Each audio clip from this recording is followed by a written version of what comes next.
Artificial system में क्या बताया गया था, नेचुरल सिस्टम में क्या बताया गया है। देखो artificial system it mainly focused on the gross superficial characters, ठीक है, मॉर्फोलॉजिकल कैरेक्टर्स को कंसीडर किया गया था। तो hair, habit, colour, number, shape of leaves, all of these things have discussed, ठीक है। Main focus is on vegetative characters but along with the vegetative characters, ठीक है, कुछ जो है रिप्रोडक्टिव कैरेक्टर्स को भी लिया गया था, जैसे कि structure of the androecium. Androecium जो है वो रिप्रोडक्टिव वर्ल्स को रिप्रेजेंट करते हैं ना, तो इसलिए वो कहते हैं कि फ्यू कैरेक्टर्स जो हैं वो रिप्रोडक्टिव पार्ट्स के भी लिए गए, बाकी सारी चीजें जो है वो वेजिटेटिव कैरेक्टर्स पे फोकस थी, ठीक है। अगर आपसे पूछ लिया जाता है कि what is the disadvantage of this artificial system, तो आपने ये बताना है कि in artificial system equal weightage is given to the vegetative and sexual character, but vegetative characters जो हैं they are more affected by environment. Environment के according vegetative characters जो हैं दे कैन वेरी, ठीक है, वेजिटेटिव कैरेक्टर्स जो हैं वो वेरी कर सकते हैं। So equal weightage should not be given to the vegetative and the sexual characters. Piyush मैं पेज उस पे नहीं हूँ जिसपे आपने किया हुआ, ठीक है, मैं अभी शुरू में ही हूँ और आप एंड में पहुंच गए हैं चैप्टर पे, और वो मॉर्फोलॉजी है जो आपने निकाला हुआ, ठीक है बेटे। नेचुरल सिस्टम ऑफ क्लासिफिकेशन, तो नेचुरल सिस्टम ऑफ क्लासिफिकेशन जो इंडिया के अंदर भी चलता है, ठीक है, this system was given by two scientist, both of them are Britishers, these are George Bentham and Joseph Hooker. So system is also known as Bentham and Hooker system of classification, ठीक है। तो यहाँ से हमें 1 mark question आ जाएगा कि which is the most accepted system of classification in India, तो that is natural system of classification. And किसने ये सिस्टम दिया था, उनके नेम आपको पता होने चाहिए, अगर पूरा नेम याद नहीं होता तो एटलीस्ट आप याद रखें बेंथम एंड हुकर, ठीक है। तो Bentham and Hooker system of classification. Next is phylogenetic system of classification. Phylogenic word का इटसेल्फ मीनिंग होता है एवोल्यूशनरी हिस्ट्री, ठीक है, एवोल्यूशन से रिलेटेड जो हिस्ट्री है प्लांट की। तो this system is based on evolutionary relationships between different plant species, ठीक है बेटे। सो इसमें क्या बोला गया है, organism belong to the same taxa have common ancestors. एक ही टैक्सॉन को बिलोंग करने वाली जो प्लांट स्पीशीज हैं उनके एंसेस्टर्स जो हैं वो सेम हो सकते हैं, ठीक है। This system become more important when there is no supporting fossil evidence. So sometimes some of the fossils are not available for certain plant species. So in that case, we can study the evolutionary history of the plant species. So in that way, this system becomes an efficient one. ठीक है बेटे।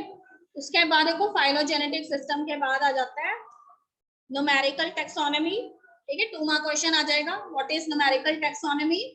तो you know that this system is based on computers, ठीक है। Numbers and codes they are assigned to the characters. जो भी हमने characters जो हैं प्लांट के बारे में ऑब्जर्व किए गए हैं उनको हमने कंप्यूटर में डेटाबेसेस की फॉर्म में फीड किया है, और हर एक कैरेक्टर जो है उसको कोई नंबर या कोड जो है वो दिया गया है। तो when you add that code word all the characters, the vegetative, ठीक है, as well as reproductive characters, they comes on the screen at a glance and you can study. So in this way each character is given equal importance at the same time.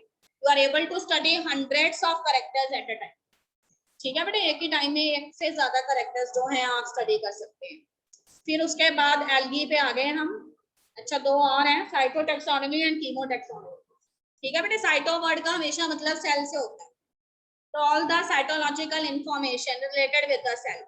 Cell के अंदर chromosome का number कितना है, ठीक है, structure के बारे में and behaviour of the chromosome, all of this they comes under cytotaxonomy. So here we classify the plant species on the basis of their chromosome number, structure of the chromosome, as well as the behavior of the chromosome during cell division, ठीक है। कीमोटैक्सोनॉमी, chemo word का meaning होता है chemicals. तो देखो आपको बताया था कि प्लांट्स जो हैं in addition to the primary metabolites they also produce some secondary metabolites. So here we are talking about the secondary metabolites which are produced by different plant species time to time. तो अलग अलग plant species जो है वो किस तरह के chemicals release करती हैं प्राइमरी मेटाबॉलिक प्रोडक्ट्स के अलावा, दैट कम्स अंडर कीमोटैक्सोनॉमी, ठीक है बेटे। एल्गी के बारे में देखो हमें पता होना चाहिए।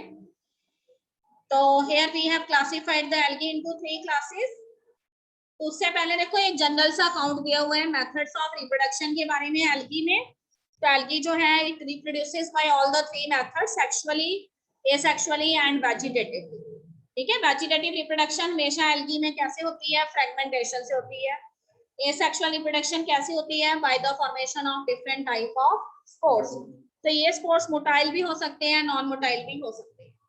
ठीक है बेटे, मोटाइल स्पोर्स वो होंगे जिनमें फ्लैजिला प्रेजेंट होंगे, इसके अलावा नॉन मोटाइल स्पोर्स भी रहते हैं। ठीक है, सेक्सुअल रिप्रोडक्शन में भी फ्लैजिलेटेड और non flagellated both type of spores आते हैं। ठीक है, इसके अलावा कहते हैं कि 3 type of sexual reproduction is seen in case of algae. अगर आपको याद आ रहा है तो these are the isogamy, anisogamy and oogamy। ठीक है, नेम से ही पता लग रहा है आइसोगैमेट्स हैं, इसका मतलब गैमेट्स जो है वो सिमिलर हैं साइज में, शेप में, मेल गैमेट भी फीमेल गैमेट भी। एनिसोगैमस हैं तो मेल गैमेट साइज में छोटे हैं एंड फीमेल गैमेट साइज में बड़े हैं। ओके बेटे, अगर oogamous कंडीशन है तो फीमेल गैमेट जो है उसमें क्या प्रेजेंट है, एग सेल इज देयर। ठीक है, again the male gamete is smaller in size. तो अगर मेल गैमेट जो है वो मोटाइल है तो they can easily swim under water. ठीक है, अगर नॉन मोटाइल भी है तो पैसिव करंट्स जो है वाटर की, उसके जरिए मेल गैमेट से finally reaches the female. Clear बेटे। उसके बाद देखो रिप्रोडक्शन के अलग अलग मेथड्स को यहाँ पे एक्सप्लेन किया गया। You know the examples also. Isogamy का एग्जांपल है 2 algae, one is Eulothrix and other is Pyrogyrum। तो एग्जांपल आपको पता होने चाहिए। एनिसोगैमी जो है उसमें यूटेरिना आ जाता है एंड इसके अलावा oogamy जो है उसके अंदर वॉलवॉक्स आ जाता है एंड फ्यूकस आ जाता है। ठीक है, इकोनॉमिक इंपॉर्टेंस ऑफ एल्गी, तो उसमें कुछ algae के नेम दिए गए हैं जो आपने याद रखने हैं। For example, there are some species of algae such as Porphyra, Laminaria, Sargassum. These algae they are used by marine animals as their food। ठीक है, उसके बाद देखो कुछ algae जो है उससे हमें कुछ खास तरह के substances मिलते हैं। For example, some of the algae are hydrocolloids, so there is some brown algae। ठीक है, और brown algae का नेम है algine। इसके अलावा देखो carrageen which is red algae, they are commercially used as hydrocolloids। hydrocolloids क्या होते हैं, जो वाटर को ज्यादा टाइम तक होल्ड करके रख सकते हैं। ठीक है, इसके अलावा एल्गीज जो हैं उससे हम न्यूट्रिएंट मीडियम भी ऑब्टेन करते हैं। Agar agar is a commercial product which is obtain from 2 algaes. ठीक है, जेलिडियम एंड ग्रेसिलेरिया। तो यहाँ से हमें 1 मार्क क्वेश्चन आ जाएगा कि अगार अगार जो है वो कौन से 2 एल्गल स्पीशीज से हम ऑब्टेन करते हैं। तो these are gelidium and gracilaria. ठीक है, इसके अलावा there is some of the algaes which are highly nutritious in nature, rich in proteins. ठीक है, और उसे स्पेस ट्रैवलर्स जो है वो यूज करते हैं। तो chlorella is the algae, spirulina is the algae. तो ये हमें यहाँ से 1 मार्क क्वेश्चंस आ जाएंगे, हिडन क्वेश्चन जो होते हैं। ठीक है बेटे, क्लास क्लोरोफाइसी, अगर आप अच्छे से देख रहे हो बुक को तो नीचे there is one table given, और अगर आपने वो टेबल जो है उसके मेन फीचर्स लर्न कर लिए हैं then you can easily study this full account. ठीक है, in case of green algae which is also known as chlorophyce, inner cell wall is made up of cellulose and outer is made up of pactose। ठीक है बेटे, vegetative reproduction is there by the method of fragmentation and different type of spores are formed। asexual reproduction by flagellated spores। अगर आपसे पूछ लिया जाता है कि flagellated spores जो हैं वो कौन सी algae के अंदर प्रेजेंट है एंड 2-3 algae के एग्जांपल आपको दिए गए हैं, then you have to mark the member that belong to class chlorophyce। ठीक है, sexual reproduction by the method of all the 3 methods, isogamy, anisogamy, eugamy।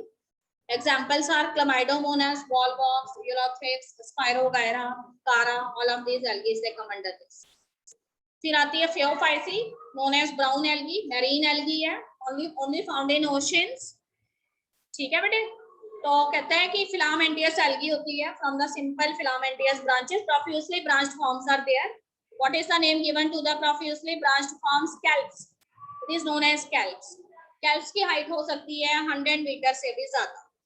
ठीक है, अगर आपसे पूछ लिया जाता है what are the prominent pigments related with class Phaeophyce, तो here we have chlorophyllae, carotenoids and xanthophylls।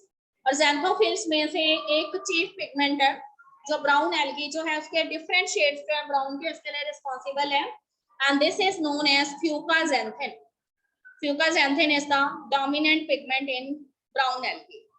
ठीक है बेटे, तो इसमें से 1 मार्क क्वेश्चन आपको आ जाएगा कि which is the dominant pigment in class Phaeophyceae or brown algae, then your answer should be Fucaxanthium. ठीक है, stored food material in case of brown algae, laminarin and mannitol. laminarin and mannitol जो है वो कौन सी algae के अंदर stored food material है, तो आपको पता होना चाहिए कि it is related with class Phaeophyceae. ठीक है बेटे. उसके अलावा देखो प्लांट बॉडी जो है it has 3 parts, hold fast, then stalk which is a stalk like. ठीक है, सबस्टेटम के साथ होल्ड फास्ट से अटैच होंगे जो इनके रूट लाइक पार्ट है. उसके बाद जो है stipe is there and then leaf like parts are there जो फोटोसिंथेटिक है, जिनको क्या बोला गया है, फ्रंट बोला गया. ठीक है, तो 1 मार्क क्वेश्चन आ जाएगा what is frond, what is a frond. तो it is the leaf like photosynthetic parts in brown algae. ठीक है बेटे, ब्राउन एल्गी में तीनों मेथड्स जो हैं वो चलते हैं. देखो, vegetative reproduction by fragmentation, then उसके बाद सेक्सुअल रिप्रोडक्शन जो है इसमें बाय फ्लैजिलेटेड जूस्पोर्स प्रेजेंट. ठीक है, और अनइक्वल है और लेटरली अटैच्ड है. और एग्जांपल्स में आ जाएगा एक्टोकार्पस, डिक्योटा, लैमिनेरिया, सार्गाइसम, फ्यूकस. ये एग्जांपल आपने इसलिए याद रखने हैं क्योंकि हमने डाले हुए हैं बहुत सारे एमसीक्यूज जिनके अंदर हमने क्लास का नेम स्पेसिफिकली ना लिखकर उसके मेंबर्स के नेम लिखे हैं, और ऊपर हमने क्वेश्चन डाला हुआ है कि so and so reserve food material is present in this this and this. ठीक है, 3 different examples are chosen from all the 3 classes. तो अगर आपको एग्जांपल पता होंगे तभी आप आइडेंटिफाई कर पाओगे कि आपने किस पे टिक करना है. ठीक है, तो क्लोरोफाइसी के कुछ एग्जांपल दिए होंगे, फियोफाइसी के और ऑडोफाइसी के. तो अगर आपको उनके एग्जांपल पता है then you will find out कि भाई लैमिनेरिया और मैनिटॉल जो है वो किसके अंदर रिजर्व फूड मटेरियल थे. फियोफाइसी में थे तो इसमें से फियोफाइसी का मेंबर कौन सा, तो उसके अंदर आ जाएगा. ठीक है, इसलिए आपको ये एग्जांपल बताए जा रहे हैं. ठीक है बेटे, रेड एल्गी पे आ गए हैं. तो रेड एल्गी के अंदर डोमिनेंट पिगमेंट्स जो हैं वो रॉडोफाइसियन फाइकोइरेथ्रिन होता है. ठीक है, जिसको देखो बुक में स्मॉल आर से उसने डेजिग्नेट किया हुआ है, आर फाइकोइरेथ्रिन लिखा है ना, इसका नेम है रॉडोफाइसियन फाइकोइरेथ्रिन. अगर आपसे पूछा जाता है डोमिनेंट पिगमेंट क्या है. ठीक है, तो most of the algae they occur near the water, जहां पे की लाइट एंटर करती है, और डीप ओशंस में भी एल्गी प्रेजेंट होती है. क्लियर बेटे. Floridean starch is the material that is stored in the algae. Algae के अंदर फ्लोरिडियन स्टार्च जो है वो स्टोर होता है, और वेजिटेटिव रिप्रोडक्शन होती है, फ्रेगमेंटेशन से होती है, एसेक्सुअल भी होती है. पर एक चीज याद रखिए, यहाँ पे स्पोर्स जो है वो नॉन मोटाइल है. ठीक है बेटे, गैमेट्स भी नॉन मोटाइल होते हैं. अगर आपसे पूछ लिया जाता है कि नॉन मोटाइल स्पोर्स और नॉन मोटाइल गैमेट्स कौन सी एल्गी में प्रेजेंट है, तो उसका आंसर होगा क्लास रॉडोफाइसी. ठीक है, तो इसमें सारे हायर मेंबर्स आ जाएंगे. One of the very important characteristic feature of the class Rhodophyceae is sexual reproduction is only of oogamous type. ठीक है, not anisogamy and isogamy is present here, सिर्फ oogammy. और oogammy के बाद पोस्ट फर्टिलाइजेशन डेवलपमेंट्स भी होते हैं. ठीक है, और किसी एल्गी में नहीं होती. तो ये इसकी कॉम्प्लेक्सिटी शो करती है रॉडोफाइसी की अदर 2 क्लास ऑफ एल्गी से. ठीक है, so many examples are there, Polysiphonia, Porphyra, Gracilaria, Gelidium. All of these algaes they come under Rhodophyceae. Now I am on division Bryophyta. तो डिवीजन ब्रायोफाइटा में we have liverworts and mosses. ठीक है बेटे, why they are known as the amphibians of the plant kingdom. तो उसमें आपने बताना है कि they are dependent on water for their stages of sexual reproduction. That's why they are known as the amphibians of the plant kingdom. Other आपसे पूछ लिया जाता है what are the other 2 roles of bryophytes related with evolution of earth. तो आपने बताना है कि bryophytes are the prominent, they are the pioneer plants which comes on the surface of earth for the first time. They start growing on bare rocks or soil. ठीक है, उसी से बाद में सारी वेजिटेशन आगे चली है. तो liverworts and mosses उसके अंदर आ जाते हैं. ठीक है बेटे, liverworts जो है उसके एग्जांपल में रिक्सिया एंड मार्केशिया इज देयर, और मॉसेस जो है उसके अंदर आ जाएंगे फुनेरिया. एसेक्सुअल रिप्रोडक्शन कैसे होती है लिवरवर्ट्स में? अगर आपसे एसेक्सुअल रिप्रोडक्शन से पूछी जाती है then you must have to write की by gamma formation, and these gammas are asexual buds. They are present inside the gamma cusp which are born on the thallus of the algae. ठीक है, small receptacles या cups के form में होते हैं। And when the wind blows the gametes they comes out, they fall on the substratum and germinate to form the thallus again. And sexual reproduction कैसी होती है, तो you know that the dominant life cycle का phase कौन सा है, haplontic phase है। ठीक है बेटे, तो हैप्लॉइड गैमेटोफिटिक फेज जो है they later bear the sex organ. Sex organs आपको पता है कौन से होंगे, antheridia, archegonia, antheridia disc shape structures हैं। एंथ्रीडिया 4 ब्रांचेस पे बनेंगे एंड आर्किगोनिया 4 जो है इस पे आर्किगोनिया लगेंगे। Each are flask shape structure और एंथ्रोजोइड्स फॉर्म होंगे एंथ्रीडिया के अंदर एंड आर्किगोनिया के अंदर क्या फॉर्म होंगे, एग सेल्स फॉर्म होंगे। ठीक है बेटे, तो उसके बाद एंथ्रोजोइड्स they finally released into the water, they come in contact with archegonia, they enter through the neck of the archegonia, fuses with the egg cell and form zygote. Now the story is twisted here. होना क्या चाहिए था कि zygote जो है उसमें फिर क्या हो जाती, meiosis होती पर नहीं होती। ये zygote जो है उसका न्यूक्लियस जो है, ठीक है बेटे, ये zygote जो है वो इमीडिएटली कन्वर्ट हो जाएगा किसमें, स्पोरोफाइट में। स्पोरोफाइट के 3 पार्ट होंगे। The part of the sporophyte connected with the gametophyte is known as foot. Then a branch, then a stem-like part is there, stalk-like part is there, which is known as seta. At the top, a swollen structure is there, they are known as capsule. And zygote nucleus, it finally enters into the capsule, undergoes meiosis, and forms so many haploid spores. And these spores that comes out from the capsule after disintegration of the capsule wall, fall on the suitable substratum. As soon as it receives favorable conditions, it germinate and form the haploid gametophytic thallus again. क्योंकि life cycle यहाँ पे कौन सा है, dominant phase, सिर्फ haploid phase dominant है। तो haploid से शुरुआत हुई है और हैप्लॉइड पे पहुंच गए हैं।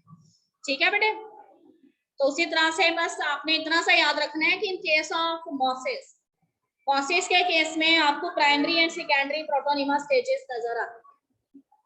ठीक है, primary and secondary protonema stages में प्राइमरी प्रोटोनिमा स्टेज जो है it is in the form of branch like creeping structures. Primary protonema stage में मॉसिस जो है वो क्रीपिंग स्ट्रक्चर्स की फॉर्म में आपको नजर आते हैं, which grows parallel to the surface of soil and later on some of the branches they start growing in upward direction, they form the secondary protonema. At the tips of the secondary protonema branches, ठीक है, the sex organs they finally grow. तो इसमें फिर जो secondary protonema है ना वो उसके ऊपर आगे जाके सेक्स ऑर्गन्स बॉर्न होंगे, एंथ्रीडिया, आर्किगोनिया, और आगे आपको मालूम है inside the antheridia, antherozoids there, then archegonia, egg cell is there, they fuse together form zygote, and then zygote in converts into the sporophyte, and inside the capsule of the sporophyte meiosis takes place and haploid spores are formed. ठीक है, पर इतनी चीज याद रखिएगा कि haploid spore जब germinate होंगे, अगर वो मॉस है तो उस केस में वो फिर से मॉस का प्राइमरी थैलस बनाएंगे जिसका नेम है प्राइमरी प्रोटोनिमा। क्लियर बेटे, तो ये रिप्रोडक्शन कंप्लीट हो गई है। इकोनॉमिक इंपॉर्टेंस में आपने याद रखना है कि मॉसेस जो हैं they act as food for the herbaceous animals. There is a moss, name of the moss is sphagnum, and where the sphagnum is generally present, ठीक है, जहाँ पे भी ये ग्रो कर रहा है वहां से हमें पीट मिलने की गुंजाइश रहती है।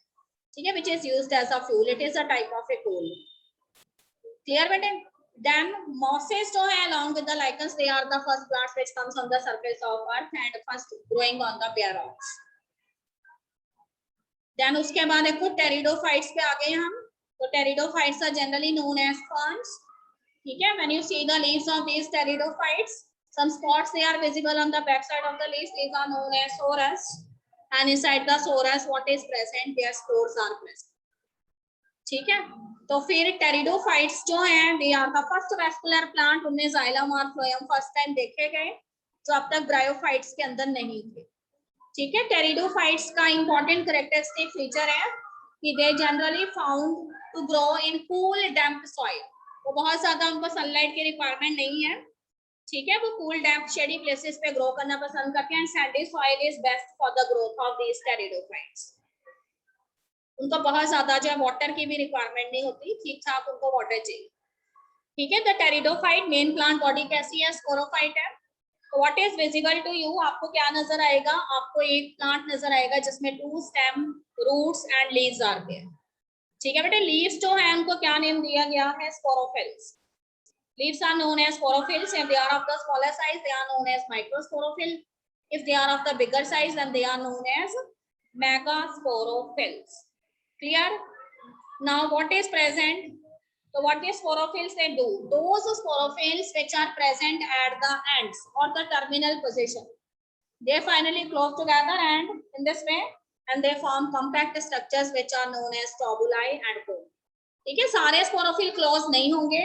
जो स्पोरोफिल किसी भी ब्रांच की टर्मिनल पोजीशन पे प्रेजेंट होंगे वो ऐसे इकट्ठा हो जाएंगे एंड कोन लाइक स्ट्रक्चर्स बनाएंगे जिनको क्या बोला गया है? स्टोबुलाई बोला।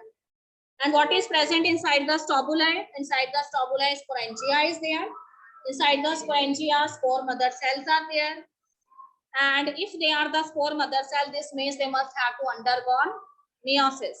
स्पोर मदर सेल्स में meiosis होगा, meiosis होके क्या बनेंगे? स्पोर्स बनेंगे। ठीक है बेटे। और स्पोर्स जो है वो जर्मिनेट करेंगे। देखो मियोसिस हुआ है इसका मतलब स्पोर्स कैसे होंगे? फिर हैप्लॉइड होंगे ना। और जब ये स्पोर जर्मिनेट करेंगे then they form the gametophytic thallus. इनका गैमेटोफाइट हार्ट शेप होता है and the name special name is given to the gametophyte, it is known as prothallus. और प्रोथैलस जो है उसको हमेशा शेडी एनवायरनमेंट की जरूरत है for its growth. If the conditions are harsh, this means the death of the prothallus will take place. ठीक है। तो लास्ट टाइम मैंने पेपर में, अगर आपको याद आ रहा हो, PT1 का पेपर जो था, we have put one paragraph based on prothallus. ठीक है। And prothallus जो है, it is actually the haploid gametophytic phase, so it later bears the archegonia and antheridia. तो archegonia and antheridia में antherozoid egg cells form होंगे, fuse होंगे, zygote बनेगा। And zygote जो है वो स्पोरोफाइट जो है उसमें डायरेक्टली कन्वर्ट हो जाएगा, क्योंकि मेन जो फेज है इनकी लाइफ साइकिल का वो डिप्लॉन्टिक फेज है। तो इसीलिए ऑलरेडी मियोसिस हो चुकी है स्पोर मदर सेल्स में, इसलिए जाइगोट में नहीं होगी और zygote directly convert into sporophyte. And sporophyte जो है उसमें फिर आपको सारे वही चीजें नजर आएंगी। ठीक है। True root, stems and leaves. एक चीज और है, प्रोथैलस दो फॉर्म होंगे अगर हमारे पास टू टाइप ऑफ स्पोर्स है, हेट्रोस्पोरस, टेरिडोफाइट है। तो स्मॉल वाला जो स्पोर है वो जर्मिनेट करके, ठीक है, थैलस जो बनाएगा वो मेल थैलस होगा, मेल प्रोथैलस होगा जिसपे से एंथ्रीडियास फॉर्म होंगे। और जो लार्ज वाला स्पोर है then it germinate, then it form a prothallus of bigger size and on this archegonias form. ठीक है। एंथ्रीडिया और आर्किगोनिया की पहचान कैसे करोगे आप? एंथ्रीडिया हमेशा डिस्क शेप होते हैं और आर्किगोनिया हमेशा अम्ब्रेला शेप होते हैं। ठीक है बेटे, क्लियर है?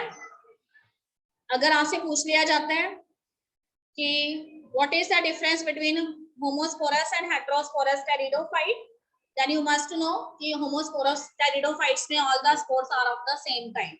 Example is lycopodium. ठीक है। एंड हेटेरोस्पोरस जो टेरिडोफाइट्स हैं उसमें स्पोर्स जो हैं वो टू टाइप्स के होते हैं। Some spores are of smaller size, some of larger size. And example जो है इसमें दैट इज सेलाजिनेला। ठीक है बेटे। Another example is Salvinia. Salvinia and Selaginella both are heterosporous. ठीक है। अब एक चीज याद रखेंगे कि जब जाइगोट का डेवलपमेंट हो जाता है इन case of pteridophyte, then this zygote it later has to convert into the young embryo. अभी तक किसी भी प्लांट में आपने एम्ब्रियो का डेवलपमेंट नहीं देखा है, पर यहाँ पे वो कहता है कि जाइगोट बाद में एम्ब्रियो में भी डेवलप होने शुरू हो जाता है। And all this event it takes place inside the female gametophyte. So this is actually considered as the precursor of the seed habit. ये माना जाता है कि टेरिडोफाइट्स के बाद आने वाले प्लांट्स ऐसे होंगे जिनके अंदर सीड्स का बनना शुरू हो जाएगा। तो यहाँ से उसके एवोल्यूशनरी स्टेप शुरू हुआ है सीड हैबिट का।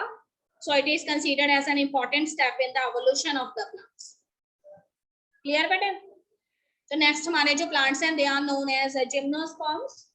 So what you have learnt about gymnosperm? Two types of species are generally visible to you in your surroundings. One is cycas and another is pinus, जिसको हम पाइन ट्रीज कहते हैं। ठीक है। दोनों ही हमारे स्कूल कैंपस में लगे हुए हैं। आप जब कैंटीन की तरफ जाएंगे तो आप देख सकते हैं बड़े बड़े ड्रम्स हैं, उनमें आपको साइकस एंड पाइनस नजर आ रहे हैं। ठीक है बेटे। दोनों में इंपॉर्टेंट डिफरेंस क्या है? इन केस ऑफ साइकस स्टेम जो होता है वो अनब्रांच्ड होता है, स्टेम की ब्रांचेस नहीं होती। From a common point so many, ठीक है, unbranched stems they arise in case of Cycas only. Pinus के केस में पाइनस एक नॉर्मल ट्री जैसा होता है, having so many branches and sub branches, and cones they are generally visible. It is also lying in our bio lab, अलग अलग stages के cons भी पड़े हैं बायो लैब में, आपको दिखाया था पाइनस के।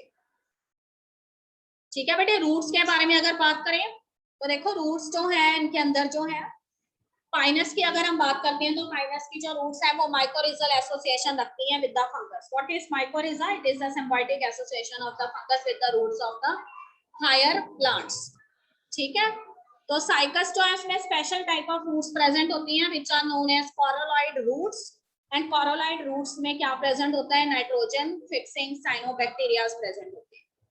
ठीक है, अगर आपसे 1 मार्क क्वेश्चन पूछ लिया जाता है कि name the tallest tree species found in case of gymnosperms, so उसका नेम है Sequoia plant, the giant redwood tree which is known as Sequoia. ठीक है, इसके अलावा medium size trees, tall trees and shrubs भी आते हैं जिम्नोस्पर्म्स। तो आपको बताया था कि अनब्रांच्ड और ब्रांच्ड दोनों तरह के हो सकते हैं। अनब्रांच्ड का एग्जांपल है साइकस एंड ब्रांच्ड का एग्जांपल है pine tree and citrus. Okay बेटा, compound leaves and simple leaves, वो type of leaves are present. और इसके अलावा जो है they can adjust themselves with the extreme conditions of temperature, humidity and wind. तो generally this type of plants they are visible to you in the hill stations. जब भी आप hill stations में जाते हैं आपको पाइन ट्रीज, साइकस के trees वहां नजर आते हैं। ठीक है, ट्रीज जो है इनके लीव्स नीडल शेप है। Why the leaves are needle shape? Because you know that at high altitudes rainfall बहुत ज्यादा रहेगी, बट स्लोपी एरिया होने की वजह से वाटर जो है it can not gather at a particular place. वो क्या करता है, एक जगह से वाटर जो है वो आगे चला जाता है, तो इनमें वाटर डेफिशिएंसी हमेशा बनी रहती है। तो that's why the leaves are needle shape. और सनलाइट जो है हाई एल्टीट्यूड्स पे, ठीक है, सन रेज बहुत पास होती हैं, तो दिस मीन्स ट्रांसपिरेशन का प्रोसेस बहुत फास्ट रहेगा। So in order to prevent the water loss due to transpiration, their leaves, they are needle shaped. Stomatas are succulent stomatas and cuticle is thick cuticle is present. Reproduction कैसे होगा? आपको बताया था gymnosperms हमेशा heterosporous होते हैं। ठीक है बेटे, they produce 2 type of spores, microspores and megaspores. ठीक है, तो दोनों ही तरह के स्पोर्स जो हैं, माइक्रोस्पोर्स एंड मेगास्पोर्स जो हैं, देखो नॉर्मल आपको जिम्नोस्पर्म एक ट्री या एक श्रब की फॉर्म में नजर आएगा। On the tree what is present? Branches are there, on the branches leaves are there. And leaves को क्या नेम दिया गया है? स्पोरोफिल्स। और ऐसे लीव्स जो छोटे साइज के हैं they are known as microsporophyll, जो बड़े साइज के हैं they are known as macrosporophyll, megasporophyll. ठीक है, बाकी सारी स्टोरी वैसी है जैसी टेरिडोफाइट की थी। माइक्रोस्पोरोफिल्स जो हैं उसमें कोन्स लगेंगे आगे जाकर। ठीक है, और माइक्रोस्पोरोफिल्स के जो कोन है उसको बोला गया है मेल स्टॉबुलाई। उसी तरह से जो अपनी कौन सी ब्रांच है, फीमेल ब्रांच है, इसको हमने क्या बोला था? मेगास्पोरोफिल या मैक्रोस्पोरोफिल, उस पे भी कोन लगने हैं। ठीक है बेटे, स्टॉबुलाई जो है उनके अंदर क्या प्रेजेंट होंगे? अगर वो मेल से रिलेटेड है तो उसके अंदर माइक्रोस्पोरेंजिया प्रेजेंट होंगे कोन के अंदर। और अगर फीमेल ब्रांच की आप बात कर रहे हो तो फीमेल ब्रांच के अंदर जो है, ठीक है, मेगास्पोरेंजिया प्रेजेंट होंगे। अब 1 मिनट के लिए फीमेल ब्रांच को भूल जाओ, सिर्फ मेल वाले को याद रखो। मेल को उनको नेम दिया गया था मेल स्टॉबुलाई। मेल स्टॉबुलाई के अंदर माइक्रोस्पोरेंजिया, माइक्रोस्पोरेंजिया के अंदर माइक्रोस्पोर मदर सेल्स, और माइक्रोस्पोर मदर सेल्स के अंदर मियोसिस। ठीक है, फिर से सुनेंगे, मेल स्टॉबुलाई, मेल स्टॉबुलाई के अंदर माइक्रोस्पोरेंजिया, माइक्रोस्पोरेंजिया के अंदर microspore mother cells, microspore mother cells में meiosis.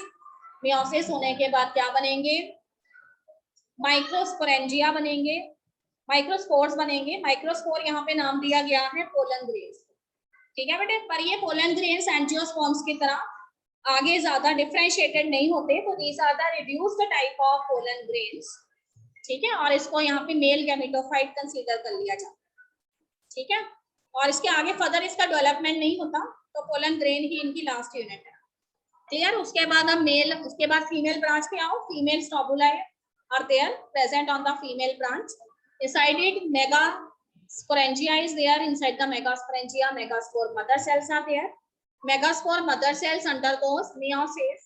How many megaspores are formed, वहां तो बहुत सारे माइक्रोस्पोर बने थे ना, यहाँ पे सिर्फ 4 बनेंगे मेगास्पोर्स, उसमें से 3 डीजेनरेट हो जाएंगी एंड ओनली एक ही मेगास्पोर सर्वाइव करेगी और ये ओव्यूल के इक्विवेलेंट है जो एंजियोस्पर्म में फॉर्म होता है। और इस मेगास्पोर के अंदर प्रेजेंट होंगे, ये सबसे अलग सी बात है जिम्नोस्पर्म्स में, इसके अंदर प्रेजेंट होंगी 2 to 3 आर्किगोनिया, ठीक है, जबकि एंजियोस्पर्म में आपको कोई आर्किगोनिया नहीं नजर आती। आप पढ़ चुके हैं 10th में एंजियोस्पर्म का लाइफ साइकिल। तो जिम्नोस्पर्म्स में जो सर्वाइविंग मेगास्पोर होता है उसके अंदर 2 to 3 आर्किगोनिया होती है। तो वहां से देखो pollen grains they are released, these pollen grains with the help of wind, because these are terrestrial plant, so with the help of wind the pollen grains it finally fall on the surviving megaspore which contains 3 to 4 archegonia there, and the pollen grains they enters into the archegonias, they fuses with the egg cell, they form zygote, ठीक है। और zygote जो है वो बाद में किसमें convert होता है, एम्ब्रियो में, ठीक है बेटे, जाइगोट एम्ब्रियो में कन्वर्ट हो जाएगा। सारी चीजें किसके अंदर हो रही हैं, मेगास्पोर के अंदर हो रही है ना, जो ओव्यूल है। पर यहाँ पे वो कहता है कि सीड बेशक बनेंगे, ओव्यूल सीड में कन्वर्ट हो जाएगा, पर सीड जो है उनके आसपास कोई भी कवरिंग नहीं होगी फ्रूट जैसी, तो इसलिए सीड्स अनकवर्ड रहेंगे और इसीलिए ये जिम्नोस्पर्म्स के अंदर आते हैं। जिम्नो वर्ड का इटसेल्फ मीनिंग होता है नेकड, ठीक है। तो सीड्स इसमें कैसे होते हैं, नेकड सीड्स। क्लियर है, बेल बजी है क्या? अच्छा, तभी तो मुझे और तरह से देख रहे थे, कितने चालाक बच्चे हैं। चलो ठीक है बेटे, एंजियोस्पर्म रह गया बस, वो तुम्हें आता है 10th में तुमने किया हुआ है।